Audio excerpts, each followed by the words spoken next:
అందరూ చాలా డేట్స్ చెప్తున్నారు, కానీ నేను సాటర్డే సండే చాలా గ్రేట్ గా యూటిలైజ్ చేసి మన బాలయ్య బాబు గారి అభిమానుల కోసం కొత్త ఇన్ఫర్మేషన్ తో ముందుకు వచ్చాను.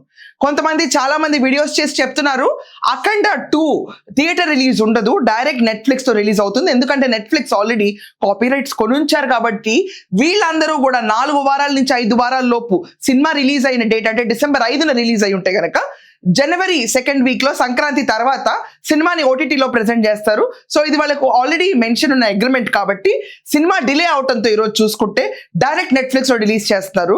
ఎక్కడా కూడా ఈ సినిమా థియేటర్లో రాదు అని ప్రచారం చేస్తున్నారు.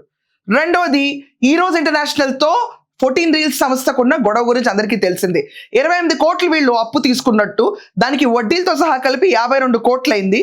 52 కోట్లు ఒకేసారి కట్టాలి అని చెప్పినందుకు ప్రొడ్యూసర్స్ మీద ప్రెషర్ పెరిగింది. ఆ ప్రెషర్ పెరగటం వల్ల చెన్నై కోర్టులో వీళ్ళందరికీ స్టే వచ్చిందని. అండ్ చెన్నైలో స్టాలిన్ ప్రభుత్వమే అందరికీ తెలుసు. ఒక రకంగా నేను ఇంకొంచెం డెప్త్కి వెళ్ళి విశ్లేషిద్దామని చెప్పి చాలా అనలైజ్ చేసి చాలా మంది ఒపీనియన్స్ తీసుకున్న తర్వాత, బయట చాలా మందితో మాట్లాడిన తర్వాత, ఇది ఓన్లీ ఒక ఫైనాన్షియల్ గేమ్ మాత్రం కానే కాదు, ఒక అప్పు కట్టడం కానే కాదు, పర్టికులర్ గా మనం అబ్జర్వ్ చేస్తే ఇది ఒక పొలిటికల్ గేమ్ అని కూడా అంటున్నారు. స్టాలిన్ కి very close YS Jaganmohan Reddy.